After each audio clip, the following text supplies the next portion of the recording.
Far Cry 6 has the biggest open world of any Far Cry game, no real surprise there, because this is mostly the case for a new Ubisoft title in a popular franchise, but so far it also looks like the most varied open world yet. We have a lot of tropical palm trees in the environment, with small villages here and there, a lot of mountains, beaches, and of course the capital, Esperanza.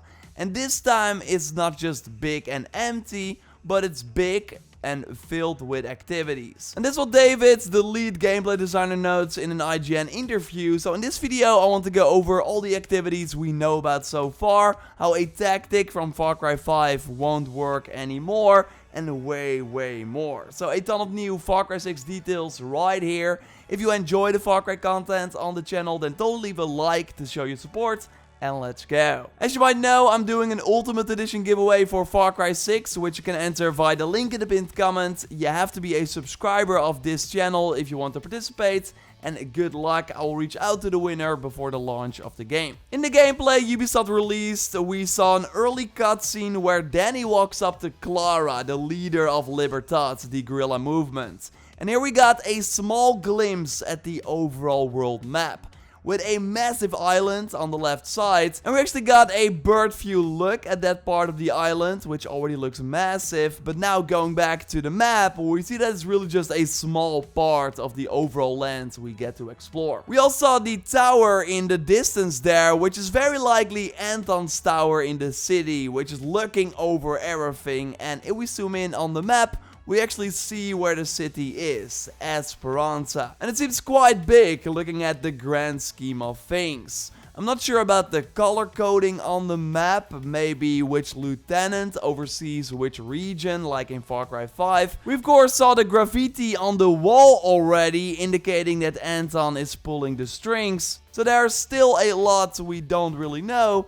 but from the first look at the map, it indeed looks massive. So that's why it will be nice to use an airplane or helicopter to get from point A to point B faster. My general tips and tricks video for Far Cry 5 started with a tip to get Adelaide as one of your first guns for hire. She would namely always spawn with a helicopter, as you might remember, so you could very easily travel to your next objective, like you had no resistance whatsoever. While when using a car, you would constantly find Peggies driving by or blocking the road, so it was way less convenient. So again, in Far Cry 6 we will have a ton of flying vehicles, including a flying car, which we saw at the end of the E3 trailer. We should be more careful this time around. Anti-air cannons are very common on Yara. Expect them on the oil platforms, for example, making it harder to approach them from the sky. Luckily, we have some devices to disable these cannons, or you can use an explosive arrow from the bow to take them out. So while we can carefully navigate between the flag cannon coverage areas Ubisoft confirmed, we will also need to be on the ground to create a more safe flying environment, which I actually like. Again, in Far Cry 5 there was no resistance at all. And it of course makes sense, because the idea is that this island is under military control by Anton. So also when traveling by car, you will come across multiple checkpoints, which you can take over. Ubisoft describes them as bit-sized outposts and also as hotspots that will need to be taken, hall contents, and this Ben Hall, the world director.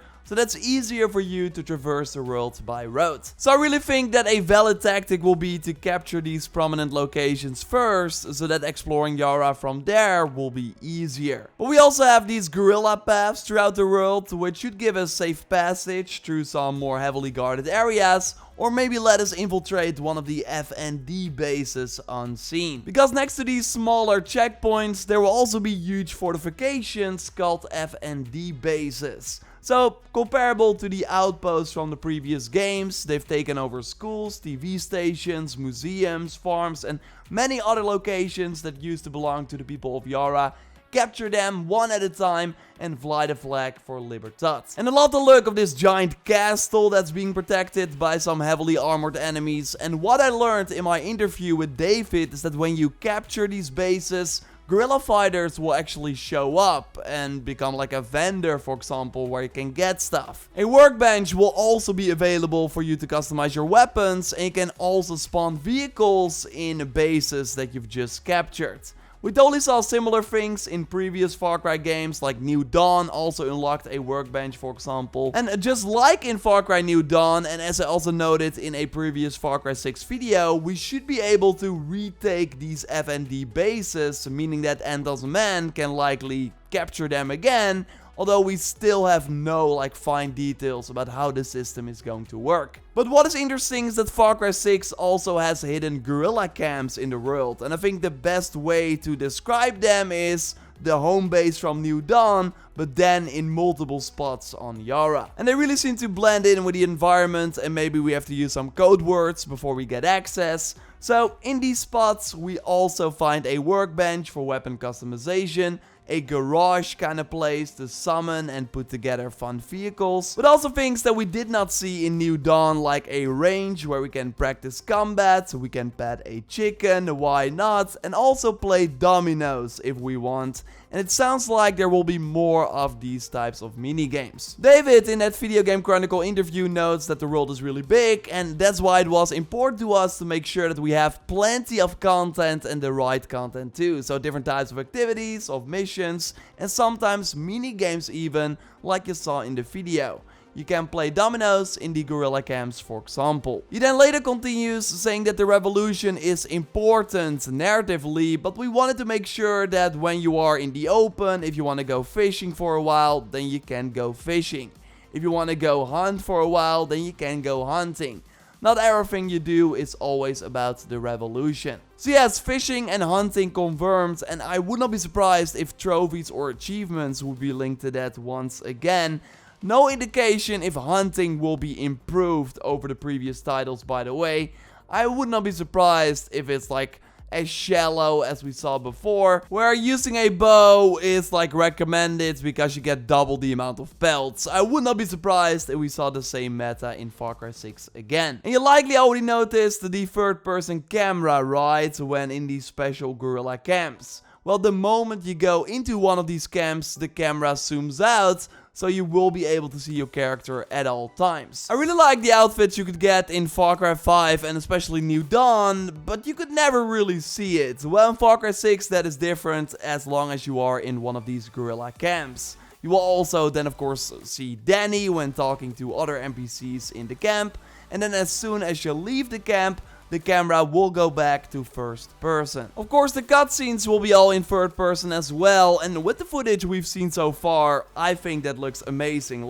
We really see Danny's emotions or reactions. I'm all for this. And the other time we briefly see our character is when using the special ultimate type ability from the Supremo backpacks. So that's the third time we can see how our Danny looks, although this seems like an ability that charges up over time, so I don't think we can use it really often. I really can't wait to see more of Far Cry 6. We're 3 months away from launch at the time of this recording, so I totally expect new details relatively soon. When we know more, I will of course let you know here. So totally subscribe to miss nothing regarding Far Cry 6. A like on the video would really help me out, and totally check out my previous video going in depth on all the E3 info we got about new weapons, the Season Pass DLC and more. For now, I will speak to you next time. Goodbye.